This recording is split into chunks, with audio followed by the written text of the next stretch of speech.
నమస్తే, welcome to Leo. మనతో ఉన్నారు పొలిటికల్ అనలిస్ట్ శ్రీలీల గారు. నమస్తే అండి. నమస్తే అండి. అయితే మనం చూసుకుంటే అంబటి రాంబాబు వాస్తవానికి 2019 నుంచి 24 దాకా ఒక టర్మ్లో ముందు అనిల్ కుమార్ యాదవ్ తను నీటిపారుదల శాఖ మంత్రిగా చేశారు. దాని తర్వాత అంబటి రాంబాబు చేశాడు. అంబటి రాంబాబు హయాంలో ఏదైతే డయాఫ్రమ్ వాల్ గురించి మాట్లాడడం అంటే తను అసలు డయాఫ్రమ్ వాల్ నాకు అర్థమే కాలేదు, నాకు అర్థం కాలేదంటే ఎవరికి అర్థం కాదు, అసలుకి నాకు ఎవరికి అర్థం కాదంటే అసలు ఈ పోలవరం మనం తీసుకోవడం వేస్ట్, సెంట్రల్కి ఇచ్చేయండి అది ఇది అని చెప్పి మాట్లాడాడు.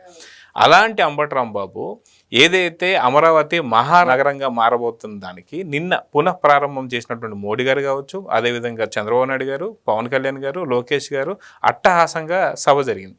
అయితే ఈ సభకు సంబంధించి నాకేమీ అర్థం కాలేదు అని చెప్పి మళ్ళీ ముందుకు వచ్చాడు అంబటి రాంబాబు. సో మొత్తానికి అంబటి రాంబాబుకు ఏం అర్థం అవుతుంది ఏంటి ఇవన్నీ తీసి పక్కన పెడితే అసలు అట్టహాసంగా జరిగినటువంటి ఒక ఆ సభకు సంబంధించి మోడీ గారి ప్రయాణానికి అడ్డంకులు వేస్తానికి ఏదైతే ఆ పైపులు తగలబెట్టినటువంటి విషయంలో కావచ్చు, దట్టమైన పొగలు కావచ్చు, దీనికి సమాధానం అంబటి రాంబాబు ఏం చెప్తాడు అంటే ఏం చెప్తారు? ఇక్కడ వీళ్ళ మాటలు ఎలా ఉన్నాయంటే అమ్మ పెట్టదు, అడుక్కొని తిన్నా తినివ్వదు, అలానే ఉన్నాయి. వీళ్ళు అధికారంలో ఉన్నప్పుడు ఏం చేశారు 2019 నుంచి 24 మధ్య, అసలు 2019 ఎలక్షన్కి ఏ విధంగా ప్రచారం చేశారు జగన్మోహన్ రెడ్డి గారు? కేంద్రం మెడలు వంచి ప్రత్యేక హోదా తీసుకొస్తానని చెప్పిన వ్యక్తి మరి ఏమైంది? ప్రత్యేక హోదా కేంద్రం మెడలు ఈయన ఉంచాడా, ఈయన మెడలు కేంద్రం వంచిందా అనేది అందరికీ తెలిసిన విషయం. ఈ రోజున ఒక్కొక్క కుంభకోణం బయటకు వస్తుంది, తెలుస్తుంది ఎవరి బ్రతుకులు బండారం బయటపడబోతుంది అనేది. మరి ఈ రోజున ఆంధ్రప్రదేశ్ ఒక రాజధాని లేని రాష్ట్రంగా ఎన్ని సంవత్సరాల నుంచి ఉంది? అక్కడున్న యువత ఎంత ఇబ్బందికి గురయ్యారు అంటే ఈ రోజున ఎవరైతే తెలంగాణ సంబంధించిన వాళ్ళు ఉన్నారో మా క్యాపిటల్ హైదరాబాద్, తమిళనాడు వాళ్ళు మా క్యాపిటల్ చెన్నై, అక్కడ చూసుకుంటే కర్ణాటక వాళ్ళు మా క్యాపిటల్ బెంగళూరు అని ఎంతో ధైర్యంతో ఉన్నతంగా చెప్పుకునే స్థాయిలో ఆ క్యాపిటల్స్ అన్ని తీర్చిదిద్దబడి ఉన్నాయి. మరి ఈ రోజున ఆంధ్రప్రదేశ్ యువత పరిస్థితి ఏంటి? క్యాపిటల్ లేని రాష్ట్రంగా ఉండిపోయింది. వీళ్ళు అధికారంలోకి వచ్చి రాబోయే ముందు అమరావతి రాజధాని, మేము ఇక్కడ ఇల్లు కూడా కట్టుకున్నాము, మరి ఎవరైతే నారా చంద్రబాబు నాయుడు గారు ఉన్నారో ఆయనకి ఇల్లు కూడా లేదు, ఇక్కడ ఉండడు, పరిపాలన చేయడు, సరిగ్గా మిమ్మల్ని పట్టించుకోడు, ఇల్లుంది కాబట్టి నేను ఇక్కడ పరిపాలన చేస్తాను, మరి ఆయన హైదరాబాద్ వెళ్ళిపోతాడని పిచ్చి మాటలు చెప్పి జనాల్ని నమ్మబలికించి ఈ రోజున వాళ్ళ గొంతు కోసిన ఎవరైతే ఉన్నారో వైఎస్ఆర్సీపీ పార్టీకి సంబంధించిన వీళ్ళంతా ఈ రోజున ఈ మాటలు మాట్లాడటం నిజంగా సిగ్గుచేటు, నిజంగా సిగ్గుచేటిది. ఎందుకంటే వీళ్ళు ఏం చేశారు 2019 నుంచి 24 మధ్య? రైతుల్ని రౌడీలు అన్నారు, రౌడీలనే పెట్టించి కొట్టించారు, మరి పోలీసుల చేత బూటు దెబ్బలు దన్నిచ్చారు. ఒకటా రెండా నడి రోడ్డు మీద అన్నం పండించే రైతు అన్నం తినే పరిస్థితికి తీసుకొచ్చారు. వాళ్ళు వండుకున్న అన్నం అంతా అక్కడ తినకుండా చేశారు. వాళ్ళకి ఎవ్వరూ కూడా రాష్ట్రంలో ఏం చేసినా కూడా ఒకవేళ న్యాయస్థానం అని దేవస్థానం చేశారు. అక్కడికి వెళ్ళేటప్పుడు ఎక్కడ షెల్టర్ ఉండకూడదు, ఎవరు వాళ్ళకి సహాయ సహకారాలు అందించకూడదు, కనీసం పచ్చి మంచినీళ్ళు కూడా ఇవ్వటానికి వీలు లేదనేంతగా వీళ్ళ రాష్ట్రంలో పరిపాలన వీళ్ళది కొనసాగింది 2019 నుంచి 24 మధ్య. అవును, మీరు అన్నట్టుగా అమరావతి రైతులు ఏదైతే చేస్తున్న నిరసన దీక్షలకు సంబంధించి నెల్లూరు కోటం శ్రీధర్ రెడ్డి ఎవరైతే ఉన్నారో ఆయన హెల్ప్ చేసినందుకు పార్టీని సస్పెండ్ చేయడం జరిగింది, బయటకు పంపించడం జరిగింది. ఇదంతా ఒక ఎత్తు అయితే ఏదైతే మళ్ళీ సేమ్ అదే మాట మాట్లాడుతున్నాడు అంబటి రాంబాబు, ఇది అమరావతి కాదు భ్రమరావతి అని మాట్లాడుతున్నాడు. నిజంగా భ్రమరావతి అయితే ఎందుకు మోడీ గారు వచ్చి మాట్లాడతారు? అదిగాక తను మాట్లాడే మాటల్లో కూడా ఏమంటున్నారంటే ఆయనకు గ్యాస్ కొడుతున్నాడు, ఆయన ఈయనకు గ్యాస్ కొడుతున్నాడు. సో ఇద్దరు ఎవరికి ఎవరు గ్యాస్ కొట్టినా సరే అక్కడ అమరావతికి సంబంధించిన కన్స్ట్రక్షన్ చాలా క్లారిటీ కనిపిస్తున్నప్పుడు అక్కడ అంబటి రాంబాబుకి వచ్చినటువంటి ప్రాబ్లం ఏంటి అంటే ఏం చెప్తారు? వీళ్ళ ప్రాబ్లం అంతా ఒక అంబటి రాంబాబే కాదు, చాలా మంది కూడా ఈ రోజున మనం చూస్తూ ఉంటే సాక్షి ఛానల్ పేపర్ సాక్షిగా వీళ్ళు మాట్లాడుతున్న మాటలు ఏం లేదు, అక్కడ ఏం జరిగింది అనే దాన్ని వీళ్ళు పక్కన పెట్టించి వీళ్ళు చెప్పే విషయాల్ని ఫోకస్ చేయటమై జనాల్ని మా ఒక విధమైన దీన్ని తీసుకువెళుతున్నారు. ఏంటదంటే నిన్న ఏం జరిగింది అమరావతిలో, మరి ఎందుకు కొంతమంది కాంగ్రెస్ నాయకులు కూడా మాట్లాడుతున్నారు అమరావతి పునఃప్రారంభ పనులు ఇంత భారీ స్థాయిలో చేయాల్సిన అవసరం ఏంటి, ఇంత గొప్పగా చెయ్యాలేంటి అని. ఇక్కడ చెయ్యాలి, ఎందుకంటే జగన్మోహన్ రెడ్డి గారు ఏదైతే 2019 నుంచి 24 వరకు రాష్ట్రాన్ని నిజంగా వీళ్ళు ఏ శ్మశానం అన్నారో ఆ శ్మశానంగానే చేశారు. ఎక్కడ కూడా అన్ని చావులే కదా, ఎక్కడ చూసుకున్న దాష్టికమే కదా, దౌర్జన్యమే కదా, దోపిడీలు దందాలు, వీళ్ళు పంచుకోవటం, వీళ్ళు దాచుకోవటం, వీళ్ళు దోచుకోవటం, ఇదే జరిగింది. మరి అట్లాంటి అమరావతి మళ్ళీ పునఃప్రారంభం జరగబోతుందంటే దేనికి సంకేతం? అక్కడ ఉన్న రైతులు ఎన్ని కష్టాలు పడ్డారు, వాళ్ళ భోజనం కూడా తినివ్వకుండా, అసలు మనం ప్రపంచంలోనే ఎక్కడ చూడలేదు. రైతు దేశానికి వెన్నెముక, రైతే రాజు అని చెప్పుకునే ఒక రైతు రాష్ట్రానికి రాజధాని నిర్మాణానికి ఇన్ని భూములు ఇవ్వటం అనేది ఎక్కడైనా ఉందా? ఇదొక చరిత్ర. మరి ఇట్లాంటి చరిత్రని మరి ప్రపంచవ్యాప్తంగా చెప్పుకునే విధంగా సాక్షాత్తు భారతదేశ ప్రధానమంత్రి నరేంద్ర మోడీ గారే వచ్చేసి ఆయన చేతుల మీదుగా శంకుస్థాపన చేస్తున్నారంటే నేనున్నాను అని ఆయన భరోసా ఇస్తున్నారని మనకి ఇక్కడ కనిపిస్తుంది. ఖచ్చితంగా హామీ ఇచ్చారు. ఈయన ఇంకా 3 సంవత్సరాల్లో నాయుడు గారు పూర్తి చేస్తే నేనే వచ్చి మళ్ళీ దీనికి ప్రారంభోత్సవం చేస్తానని. మరి ఇన్ని విధాలుగా వాళ్ళు చెప్తూ ఉంటే వీళ్ళకి ఎందుకు వినిపించట్లేదంటే, వీళ్ళకి కనిపించట్లేదంటే వీళ్ళకి శవాలు కనిపిస్తాయి, హత్యలు కనిపిస్తాయి, లేకపోతే ఎవరైనా చనిపోతే వాళ్ళ దగ్గరికి వెళ్ళి లేని రాజకీయాలను సృష్టించడం కనిపిస్తాయి. ఇవే కనిపిస్తాయి. మంచి శుభకార్యం అంటే వీళ్ళు రారు, చూడలేరు, వినలేరు. వీళ్ళకి ఎంతసేపటికి ఏంటంటే ఎవరి మీదైనా ఇట్లాంటి ప్రలోభాలకు గురి చేసి ఇట్లాంటి అవమానకరంగా మాట్లాడి, లేకపోతే ఇప్పుడున్న అధికారంలో ఉన్న కూటమి ప్రభుత్వం మీద బురద జల్లే ప్రయత్నం చేయడానికి మాత్రమే వీళ్ళు చేస్తారు.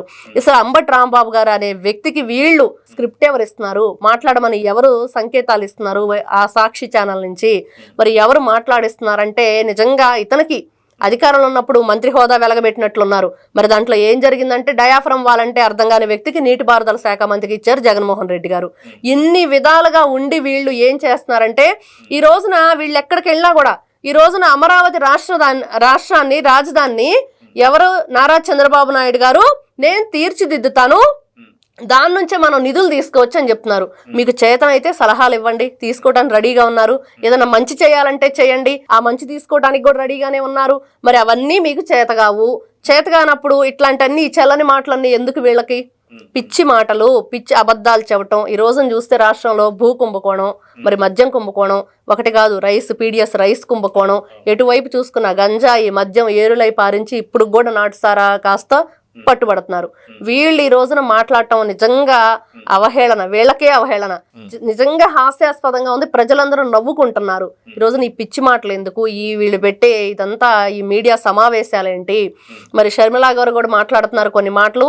ఇవన్నీ కూడా కరెక్ట్ కాదు. రాష్ట్రానికి ఉపయోగపడే విధంగా ఉండాలి. ఎన్ని విధాలుగా రైతులు ఇబ్బందికి గురి చేశారు వీళ్ళు అధికారంలో ఉన్నప్పుడు. మరి ఆ రోజు వీళ్ళంతా ఏమైపోయారు? మరి 3 ముక్కలాటాడాడు ఎందుకు మరి రాష్ట్ర రాజధాని లేకుండా? వీళ్ళు చేసిందల్లా 2019 నుంచి 24 వరకు ఫస్ట్ జగన్మోహన్ రెడ్డి గారు అధికారంలో రాగానే ప్రజావేదిక కూల్చడం, 3 రాజధానులను ఒక డ్రామా ఆడటం.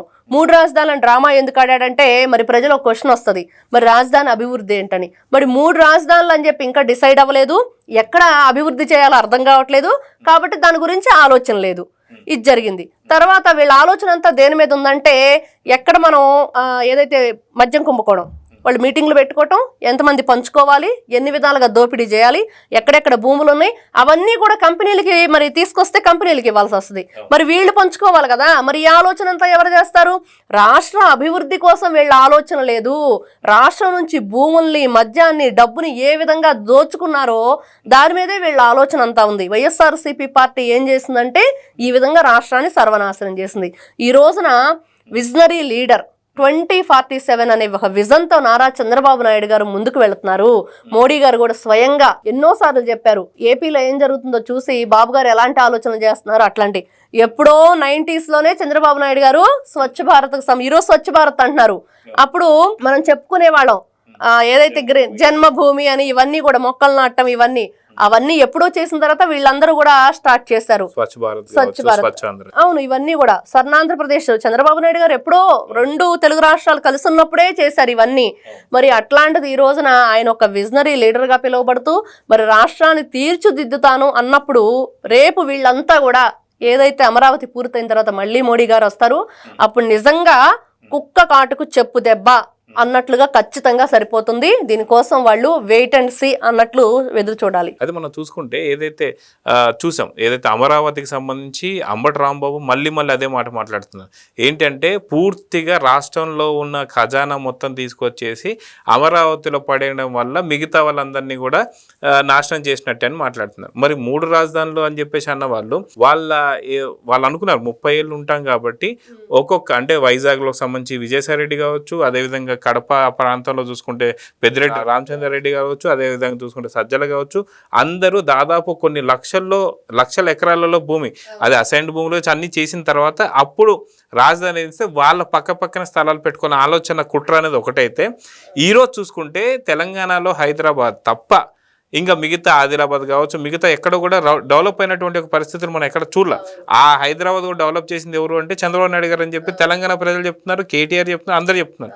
అదే విధంగా చూసుకుంటే ఆంధ్రాలో మీరు వైజాగ్ తీసుకున్న ఇప్పటికే డెవలప్డ్ సిటీ, అదేవిధంగా విజయవాడ చూసుకున్నా సరే డెవలప్డ్ సిటీ, గుంటూరు చూసుకున్న డెవలప్డ్ సిటీ, అనంతపూర్, కర్నూలు, అదేవిధంగా నంద్యాల, ప్రతి ఒక్కటి కూడా డెవలప్డ్. సో ప్రతి చోట డెవలప్మెంట్ అయినటువంటి పరిస్థితి ఆంధ్రలో కనిపిస్తుంటే ఇక్కడ అంబటి రాంబాబు మీరు అమరావతిలోని దోచిపెట్టడం కరెక్ట్ అయినా అని మాట్లాడిన మాటలు మనం ఎలా చూసుకోవాలి? మొత్తానికి తనకి ఇంతనన్నా సరే అర్థమైందా లేదంటే ఏం చెప్తారు? అతనికి ఏం అర్థం కాదు, అదైతే అందరికీ తెలిసిన విషయం. అంబటి రాంబాబుకి ఏమీ తెలియదు అనేది మనం చూస్తే ఏదైతే వీళ్ళు క్యాస్నేలు ఆడారో దానికి సంబంధించి ఎన్ని విద్యుత్ స్తంభాలు అక్కడ పెట్టారు, గుడివాడలో ఎన్ని ట్రాన్స్ఫార్మర్లు పెట్టారు, అవన్నీ కూడా గుడివాడలో ఎక్కడ కరెంటు పోయినా పోకపోయినా మాత్రం అవి మాత్రం డే అండ్ నైట్ వెలుగులు విరజిల్లుతూ ఉండేవి అని. ఆ ప్లేస్ అంతా ఎవరిది? కొడాలి నానిది. వాటన్నిటికి కూడా ఈ రోజున ఒక నివేదిక అయితే సమర్పించమని కోరింది డిపార్ట్మెంటు. అదేవిధంగా చూసుకుంటే ఎవరైతే పెద్దిరెడ్డి రామచంద్రారెడ్డి భూముల దోపిడీలో ఉన్నాడో అతని అనుచరుడు మాధవరెడ్డి ఇంట్లో 509 రెవెన్యూ డిపార్ట్మెంట్ ఫైల్స్ లభ్యం. మొన్న పోలీసులు చూసి షాక్ అయ్యి ఇది ఇల్లా రెవెన్యూ ఆఫీసా అనేంతగా ఉంది. మరి ఆ వ్యక్తి ఈ రోజున పట్టుబడిన తర్వాత ఏ విషయాలు చెప్తున్నాడంటే ఇప్పుడు మళ్ళీ తాజాగా పెద్దిరెడ్డి రామచంద్రారెడ్డి నియోజకవర్గంలో ఆ భూములకు సంబంధించి రెవెన్యూ డిపార్ట్మెంట్ వాళ్ళు సర్వే చేస్తున్నారు. ఇవన్నీ చూసుకుంటుంటే వీళ్ళు రాష్ట్రాన్ని ఏం చేశారు, ఏ విధంగా మూడు ముక్కలాటాడు, ఎక్కడ మీరు చెప్తున్నట్లుగా అన్నీ కూడా డెవలప్మెంట్లో ఉన్నాయి. ఎక్కడా కూడా మళ్ళీ ఇక్కడి నుంచి అన్ని చోట్ల కూడా నిధులు ఉత్పత్తి అవుతున్నాయి, ప్రతి ఒక్క చోట కూడా. అందువల్ల ఎక్కడ దాన్ని దోచి దీనికి పెట్టాల్సిన అవసరం లేదు. వీళ్ళకి పరిపాలన చేతగాక పరిపాలించడం, రాష్ట్రాన్ని ఏ విధంగా చూసుకోవాలి, ప్రజల్ని ఏ విధంగా మనం కాపాడుకోవాలని అర్థం కాక వీళ్ళు ఆ రోజు ఏం చేశారు 2019లో? కేవలం మేము తిన్నామా, మేము దోచుకున్నామా, మా జేబులు నిండినయ్యా, మా పక్కాళ్ళు ఎవరైతే ఉన్నారో చుట్టాలు వాళ్ళందరి పేరున బినామీలు పెట్టామా, అదే జరిగింది. మనం చూస్తే జగన్మోహన్ రెడ్డికి సంబంధించిన అందరు బంధువుల పేర్ల మీద బినామీ. మరి ఇట్లాంటి వ్యక్తులు ఏం చేస్తారు అంటే వీళ్ళకి ఒకటే తెలిసింది ఏంటంటే ఈ రోజున అమరావతి నుంచి బాగు చేయటానికి పక్క ఉన్న అన్నీ కూడా వీళ్ళు అన్ని జిల్లాలను కూడా నాశనం చేస్తున్నారనే ఒక విధమైన నెగిటివ్ ఎనర్జీని తీసుకెళ్తున్నారు. కాబట్టి దీన్ని ఖచ్చితంగా తిప్పికొట్టాలి. ఇలాంటి మాటలు మాట్లాడకుండా వీళ్ళ మీద ఏదైనా సరే సెక్షన్ పెట్టేసి ఖచ్చితంగా వీళ్ళని నోరెత్తనీయకుండా చెయ్యాలి. ఇవన్నీ కూడా లీగల్గా ఇలాంటి ఎలా చెప్పాలంటే ప్రాంతీయ విభేదాలు. ఇప్పుడు ఈ జిల్లా వాళ్ళని ఆ జిల్లా వాళ్ళని ఉద్రేకపూర్వకంగా రెచ్చగొట్టి మీ జిల్లాలకి డెవలప్మెంట్ లేకుండా చేస్తున్నారు ఇప్పుడున్న సీఎం అనేది తీసుకొచ్చే ధోరణిలో వీళ్ళు ఉన్నారు. కాబట్టి నిజంగా ఏదైతే ఈ లీగల్ డిపార్ట్మెంట్ అడ్వైజర్స్ ఉంటారో వాళ్ళందరూ కూడా దీని మీద విచారణ జరిపించి ఇలాంటి మాటలు మాట్లాడకుండా రాష్ట్రంలో ఈ ప్రాంతీయ విభేదాలను తీసుకురాకుండా వీళ్ళకి తగిన బుద్ధి చెప్పాలని ఈ రోజు అందరూ కోరుకుంటున్నారు. సో చూద్దాం, ఖచ్చితంగా అంబటి రాంబాబుకి ఇంకా పూర్తి స్థాయిలో అర్థం అయినట్లేదు. ఎందుకంటే ఆంధ్రాలో ఉండేటువంటి ఒక ఎల్కేజీ నుంచి ఫస్ట్ క్లాస్ పిల్లోడు చదువుకునే వాడికి కూడా ఖచ్చితంగా అమరావతి ఏంటి, దాని నుంచి వచ్చేటువంటి ఫలాలు ఏంటి అనేది అర్థమైంది. సో మోడీ గారు కూడా చాలా చక్కగా చెప్పారు. అయినా సరే ఇంకా అంబటి రాంబాబుకి అర్థం కాలేదంటే దీన్ని ఎలా చూడాలో ఏపీ ప్రజలు డిసైడ్ చేసుకోవాలి. నమస్తే. Please subscribe to Leo News for more videos.